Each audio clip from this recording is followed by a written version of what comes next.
வாழ்வில் வார்த்தை ஊழியங்கள் வழங்கும் இன்றைக்கான இறை வார்த்தை. நம் இரட்சகரின் நாமத்தில் வாழ்த்துக்கள்.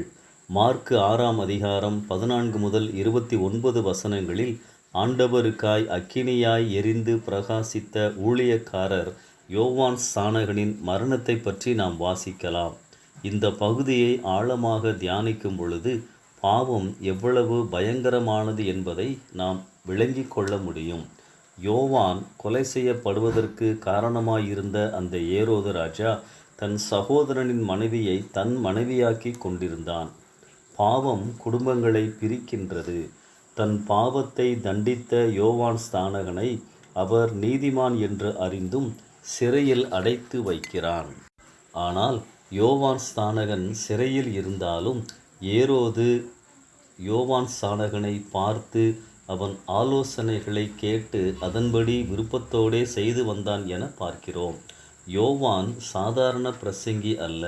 எப்பொழுதெல்லாம் ஏரோது ராஜா யோவானை பார்க்க வந்தானோ அப்பொழுதெல்லாம் யோவான் இந்த விபச்சார பாவத்தை குறித்தும் அழுத்தமாக எச்சரித்திருப்பார்.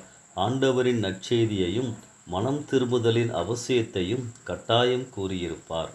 ஆனால் நிர்வாக சம்பந்தமான ஆலோசனைகளுக்கு செவி கொடுத்த ஏரோது ஆன்மீக காரியங்களுக்கு செவி மடுக்கவில்லை. தன் வசதிப்படி கீழ்ப்படிந்தான். பாவம் கண்களை மறைத்து விடுகிறது. ஆண்டவர் நம் வாழ்வில் முழுமையான கீழ்ப்படிதலை எதிர்பார்க்கிறார்.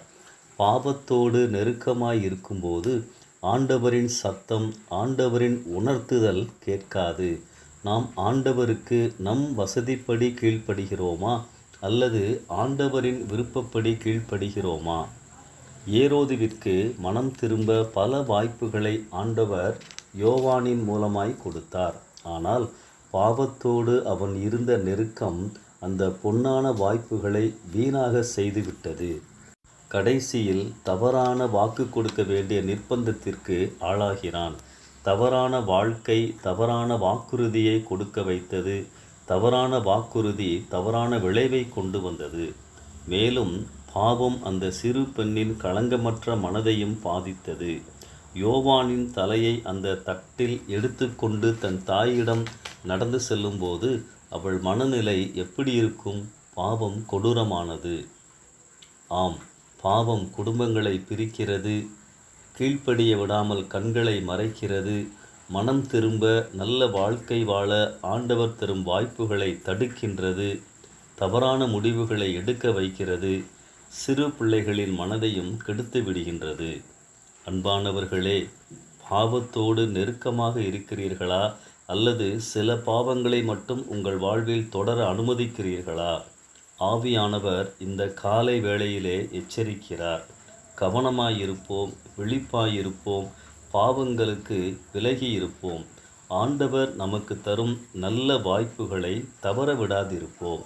இந்த சிந்தனையோடு இந்த நாளை ஆரம்பிப்போம். கர்த்தரின் கிருபை உங்களை தாங்குவதாக. ஆமென்.